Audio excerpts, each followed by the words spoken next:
Attention, attention please. Stand by for another episode of When Humanists Attack. Hi, this is Chris West, the Pontificator, with When Humans Attack, and this is part 2 of my interview with Robert Anthony Gibbons on why it has taken so long for Black Lives to Matter.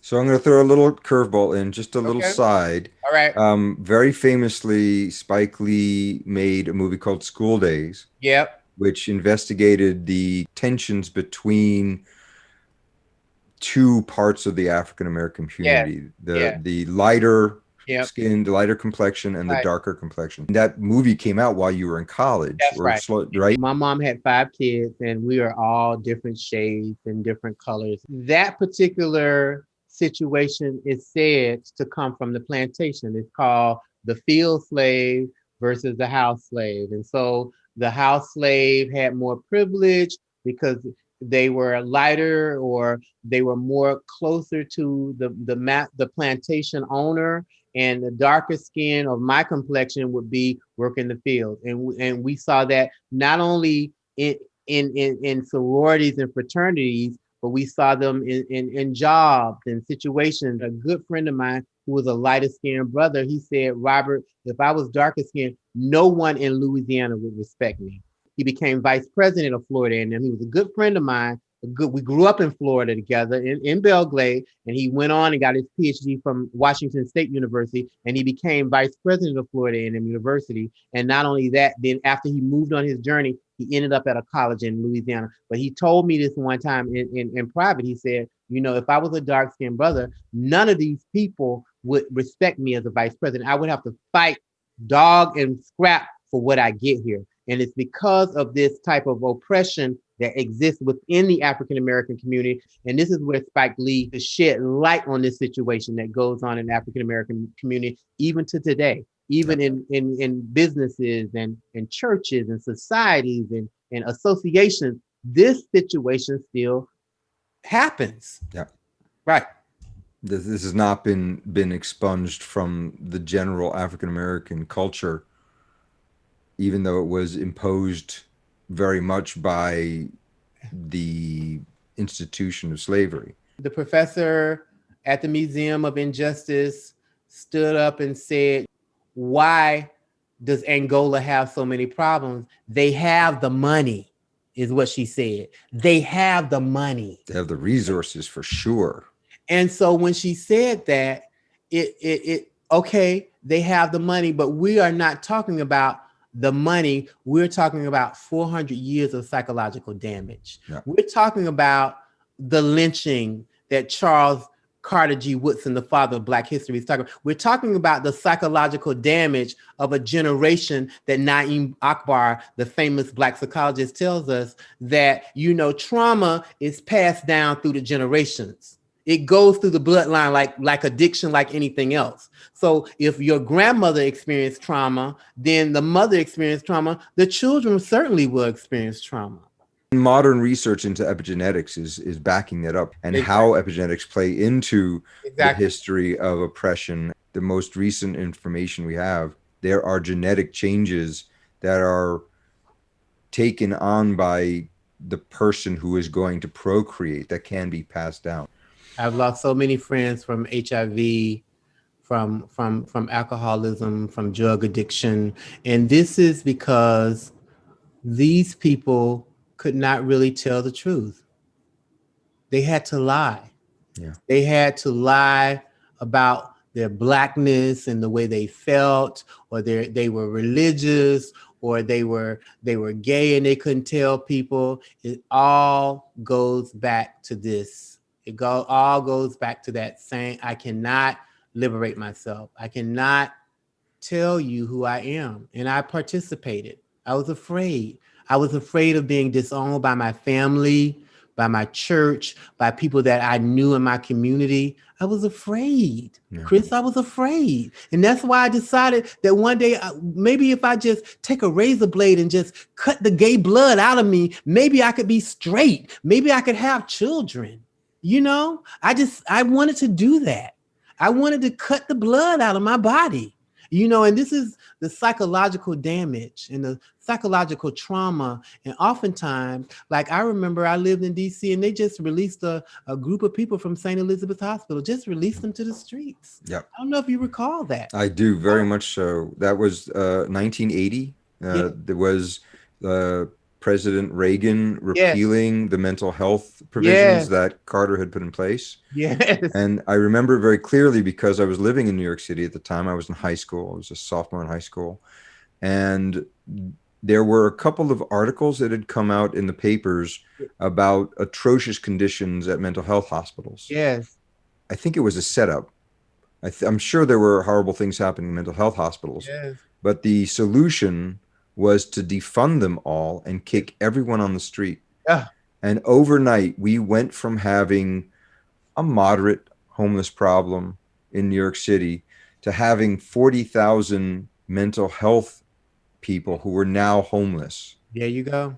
And that was my experience in New York City. I have no idea what it was like in Washington, D.C., but I can't imagine it was that different. It's bad, just as bad. And obviously, a lot of the people who were in the public mental health hospitals were people of lower classes or people who didn't have access to expensive doctors and expensive hospitals and expensive medicines. And so they were often people of color or poor people in general. Walking the streets of Washington, D.C., with no resources, with no help, with no access, with no information. And this brings me to right now, the time that we're living in. The time that we're living in, I am a big lover of the library. And now that the libraries are closed down, imagine the lack of access for a certain group of people. Yeah. You know who those people are. Yeah. Some people need the library. They need it for so many things more than just going to check out a book. That's the whole thing. I'm going to the library to check out a book. No, the library is a community function for some people. They need it. And so those are the kind of things we're looking at too at this present moment, that there is such a lack of access right now. I just want to put this as a side note. There has been a recent spike in hate crimes in the Belgrade area. I was just speaking with people this morning on the phone. There's been a killing of a transgender down there. There's been killing of gay people in Belgrade and Poggy just because a young man I heard was just set on fire because he was gay. You know what I'm saying? So, and I said in New York, that's a hate crime. These things need to be addressed. The atmosphere of permission to do horrible things has never been greater in my lifetime. That's right. And the encouragement that these people are getting from the top of our country has real consequences and real victims. Never mind COVID and the mistakes there. Just the violence that's being allowed and justified. Right.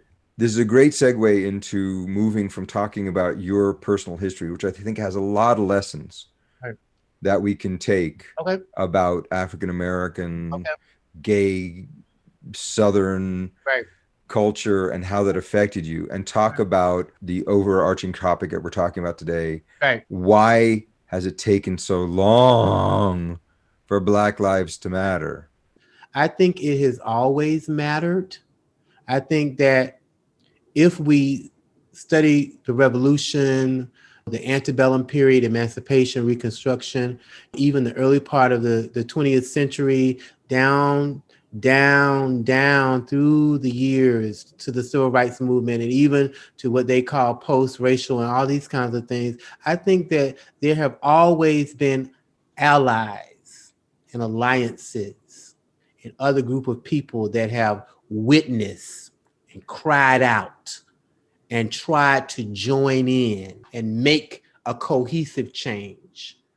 But we lost John Lewis. You know what I'm saying? And what I mean by we lost John Lewis recently is that at a matter of time, things have to take place when that time has come.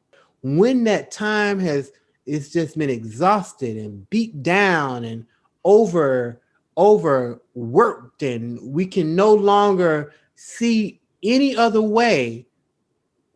The time is now. It is right now. There's no more lying, no more cover up until we deal with this issue. I mean, African American issue, until we stop lying about that, until we stop acting as if they don't exist. And this is all it's been, Chris. It has been a big fat ass lie from the very beginning of the revolution, from Peter Salem to Phyllis Wheatley to Lucy Terry, all these people of color, poets and writers and revolutionaries, from Frederick Douglass, from the very beginning, from all these people that have addressed this issue through their writing, through their art, through their music, through their song, through their jazz, their poetry, their rhythm and blues, whatever they have cried out to you, and yet you deny. Yeah. Every aspect of society, even in Reconstruction, when you hired the Senator Pinchback and Hiram Rebels and all of these people you put in Congress, and you still lie. You still won't tell the truth about this little part. And this little part has grown. And that's what happened. You know how a little spot, a little blemish starts off, and then it grows, and it grows into this big, uncontrollable labyrinth. And here we are. Yeah. We see it now. Now we see it. It's always been there, and there've always been the Quakers and the Shakers and the Amish and the Northerners and the Drinking Gourd and the North Star and all of these kinds of things. And the abolitionists, William Lord Garrison, Harriet Beecher Stowe. Oh, we can name the names. No. But here we are. We have to deal with the lie. And that comes back to me because I held on to the lie for 50 years. We got to tell the truth. And until we deal with the truth, we're going to implode, Chris. We're going to implode. I am a compatibilist, as they call it. So a compatibilist is someone who believes that my truths should be compatible with what we see in the world around us. Yes. And that is no longer what's going on. We have lots of people who are proud to hold up lies as truth. Yes. In order to maintain their membership in a group. Yes. And I have a number of people in my family, a cousin of mine who I have Facebook interactions with. Right. And she is a diehard Trump supporter. Mm-hmm. We watch the exact same presentation the president gives, a speech, and I'll walk away with completely different information. Right. I will walk away criticizing what the president has said, and my cousin will get off and post on her Facebook, right, "This is the greatest president the country has ever had. How can you not see that he is doing great work?" Right. And I agree we have to spread the truth. Yes. But we have to find a way to agree upon the truth. Exactly. In a way that's irrefutable. Right. I say Black Lives Matter. My cousin says all lives matter, blue lives matter. Right. And I say there are nuances here which you are unwilling to engage in. Right. And there was one friend of hers who said, "Well, who's this crazy liberal guy who keeps on posting on your comments?" And she says, "Well, that's my crazy cousin from Vermont." Right. And he says, "What kind of un-American BS is this?" Right. And I was like, "Un-American?" Well, that's a really interesting point, because my position is that it's un-American to deny people the right to vote. It's un-American to deny people their constitutional rights to be free and enjoy life without persecution from the establishment, from police, from getting jobs. Right. Right. So where do we find this truth? How do we come to a place where we share this truth? And how do we get that truth out there? Right. That's a very good question, Chris. I just want to go back to Belgrade, where I come from, that segregated place, that place that was divided by Main Street, that still in 2020 is still divided. And so no one would meet each other on the other side.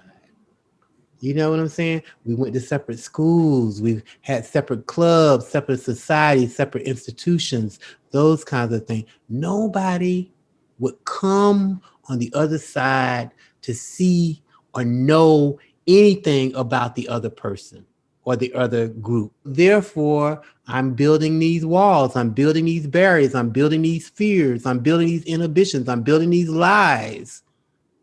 I don't want to deal with it because I've heard through the generations who you are. I've heard through the generations what you will do. And it might be true and it might be false, but I have not given myself permission to go beyond the stereotype, to go beyond the archetype. I haven't given myself permission to move outside of my comfort zone. That's one of the gifts that my mother gave me. You know, when you have a certain type of education, you're going to explore, you're going to investigate, you want to know Ukrainian or Albanian. You want to know from all different walks of life around the world. And it's very important to me. It's very important to me that I'm not just Black, says Langston Hughes, says James Baldwin. These are the kinds of things that they said. And these are the kinds of things that the friction that they went through of living in this country. Bayard Rustin, the father behind the civil rights, a gay Black man, by the way, that they had these issues that people would not accept them for their appeal, their openness to all people around the world. They see it as dangerous. Yes. They see it as threatening the status quo, which they depend upon. The Black Lives Matter movement was actually started by a trans woman. Right. So a lot of people in the Black Lives Matter movement who are pro-LGBTQ plus right, recognize that every time. Yes. And call it out. Right. I know lots of transgender, beautiful people. And that's one particular area, again, that has to be dealt with. We talk about Black men being killed and Black women being killed, but transgender, that's a whole nother set of statistics that we will not deal with. And I mean, it was not until I went to the Trans Day of Remembrance where they had we made makeshift altars and we walked down the streets of Harlem holding all these names of transgender people around the country being murdered, you know? And it's not just one or two people. There are 30 and 40 in this city and 50 in that. It's overwhelming at the amount of death that goes on in the transgender community. I've written some poems in the past about them. Unfortunately, I don't have any with me, but I do know and I do ally along with the transgender community. The transgender movement is a difficult movement for just about anybody who is not a part of it or influenced by it or affected by it to come to terms with. Right. It's very easy not to dive into the reasons that trans rights are important. Right. I have a trans teenager. The second that I found out that my child was having these thoughts, offered them mental health help in order to dive in, and not someone who was programming them to say, I'm not this person, but someone to explore the actual questions and the feelings. I still have deep-seated problems dealing with pronouns. I don't do it on purpose, but it still happens. I misgender my own son. I misgender friends of mine. The Black Lives Matter movement is itself fractured in a sense around the trans question. Oh, yes. And some people are saying, we have enough to worry about just with the Black Lives Matter without bringing in the question of trans or gay or any kind of queer rights.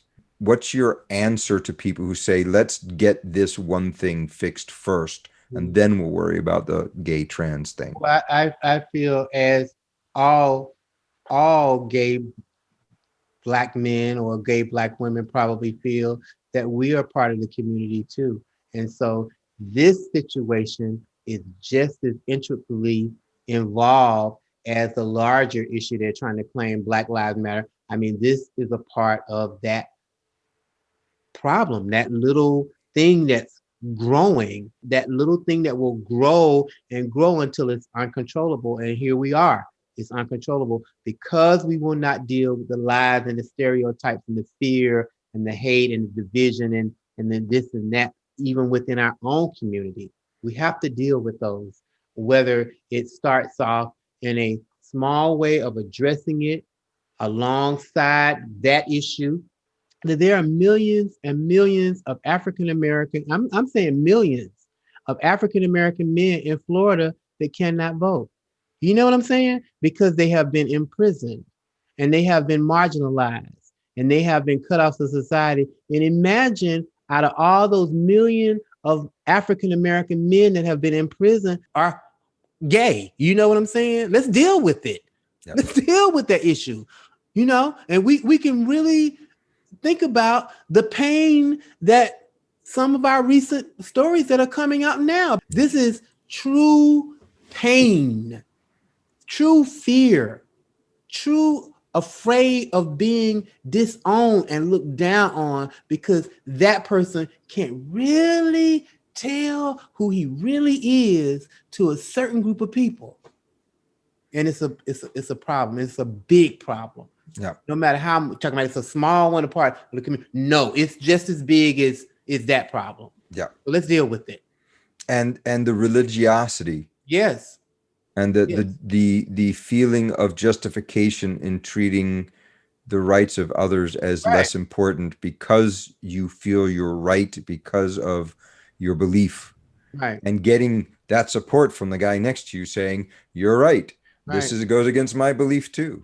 Right. Yep. My uncle passed away and he had 26 children, but he's a man, the father of all those children. And say he's a man, he has a right, he's justified to have 26 children from 5 different women. No, it's not right. But you gave this, that. No, you can't do that. You see what I'm saying? I do. I think we can take Belgrade as a surrogate for the country at large. Yes.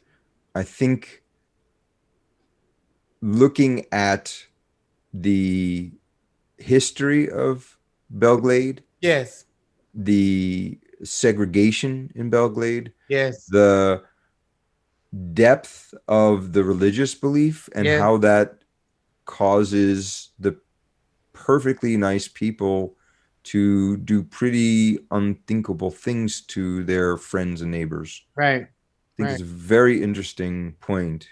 And certainly I just want to make a point just in case somehow this segment ends up in the hands of some people in Belgrade and they get upset with me that I'm speaking my truth.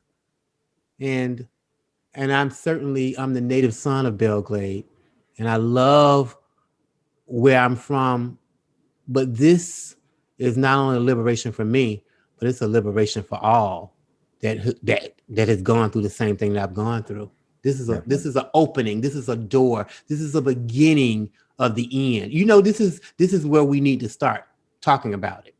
So we're making history just with the cold conversation of you talking to a gay Black man from Belgrade, Florida, about the situation that's going on and that's always going on there. It has never been done in history. I love making history with you. Thank you. Thank you. I'd like to know what you would propose as a way forward to keep the Black Lives Matter movement actual and keep the change moving on. I want to read a poem first. A miracle happened during the pandemic. What is a miracle? An open door in nature. In what distant deep? In what motivation is this? The artifact as old as me, to be curious as bamboo. Whitman, Rumi, Ida B. Wells. To be a water wheel. To be a gristmill. The risky travail of not being too academic. A miracle can be like a chemist with a melange of sound. I can hear Ted Andrews in the morning, his way of being phonetic. If the clouds are gathered, then it's going to be rain. A miracle has to be. If we sit and work, and if it's not authentic because of my own molecular structure. Tiger, tiger, shining bright, says Blake. I'm working on me this Saturday, working on me January through December, and October's October. I'm working on me, says Blake. A bird fell.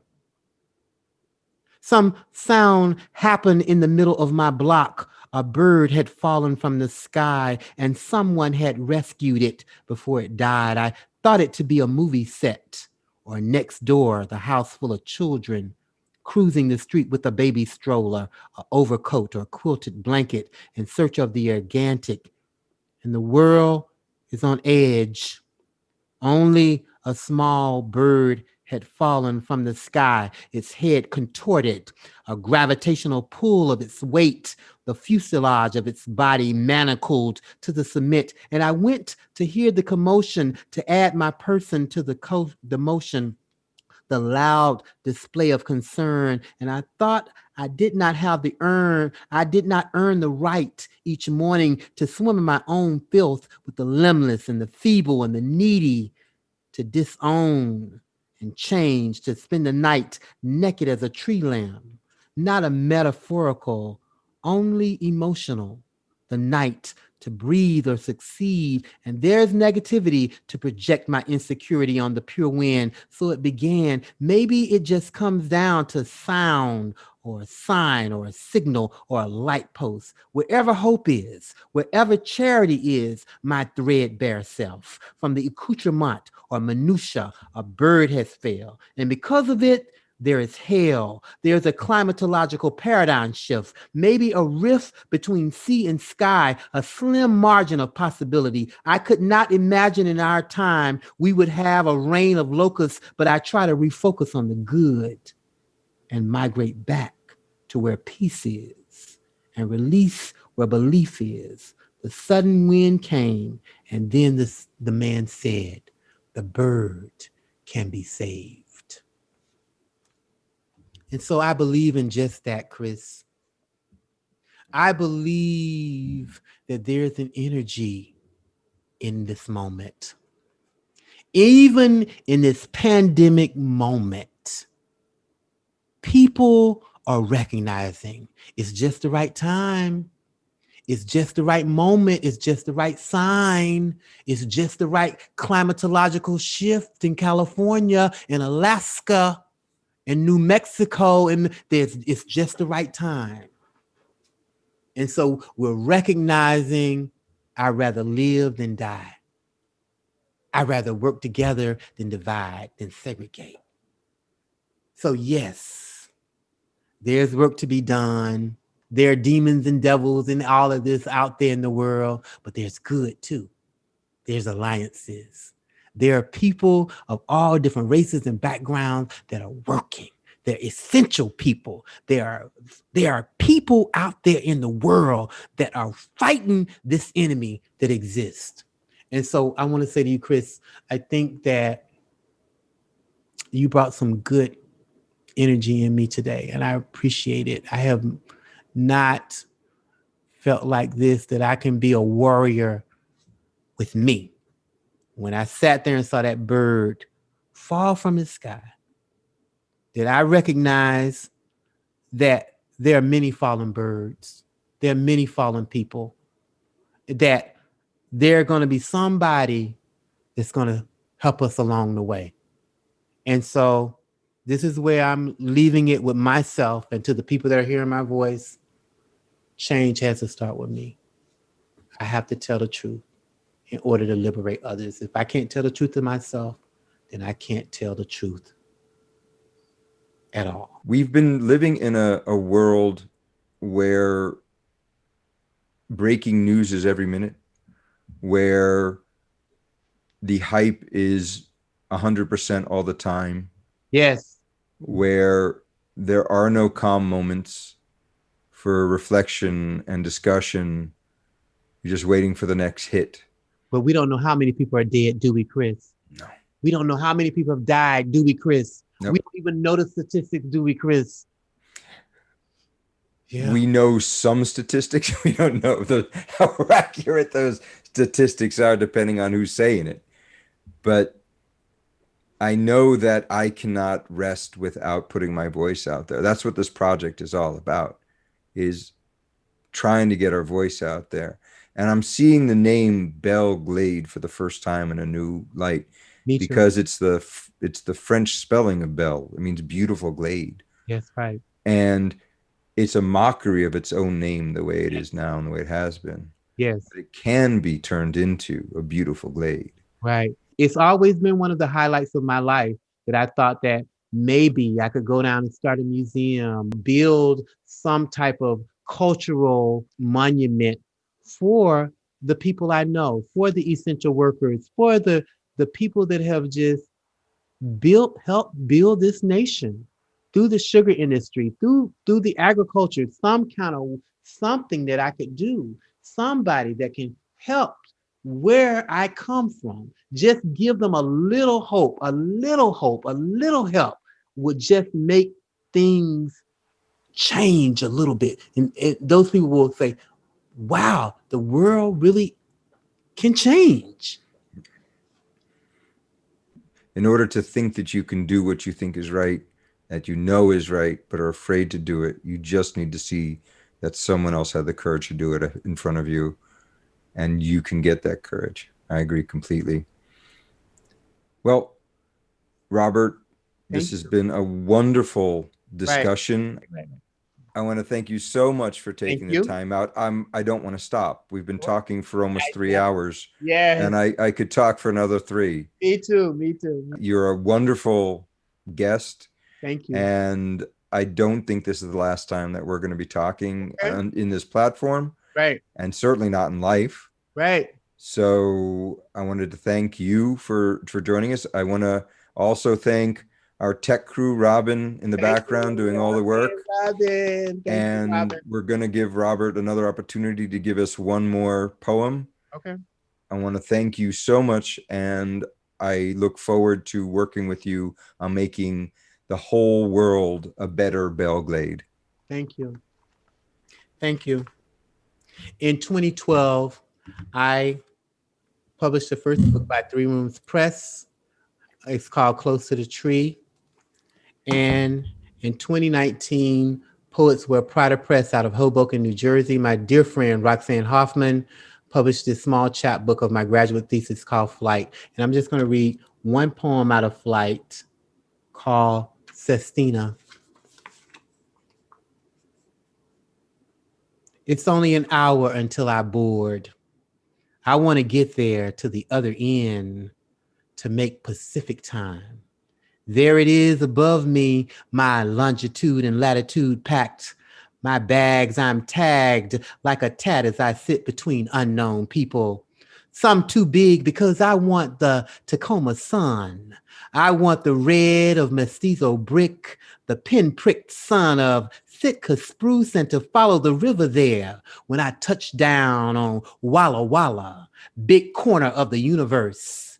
A burst that is fog and lighthouse, not smog that sits as in a skyscraper, but tapers the evergreen packed while salmon snake up river, packed with the Wishram man and his papoose. The sun make me loses my nativism as I sit like a caboose. I want to see oddities there. Antiquities as bleak as the forest is. Pick cherries in the Draper Valley. Big bold women ride yellow bicycles. Big gourmet trucks make me not rush, not a packed subway train, but the smell of rain is there in the state of Oregon. In Sun River when I touch down on Walla Walla. And there is Georgia O'Keeffe to follow. Cow skull sit from 1933. I want to be as old as gold, sit like a tumbleweed, the color of Mardi Gras, big as Lincoln's Oregon oak. I want to find N.C. Wyeth there and Robert Cole Scott when I touch down, packed with kayak on the Willamette River. Forage me, son, when I commune with the octopus tree. As sacred as time is, convince me that to be transcontinental is to be traveled as the railroad. I want to sit as a carpetbagger, a swagger of tonic. The sun is fresh, given big nest of earth, freshly packed my Moon River. Finally made it there.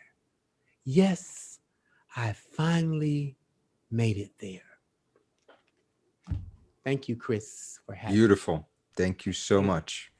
I just want to let everybody know that there are links to a couple of Robert's poems that are on YouTube, and we'll have the names of the books that he just put up. Those will be under the comments and more information on the YouTube channel.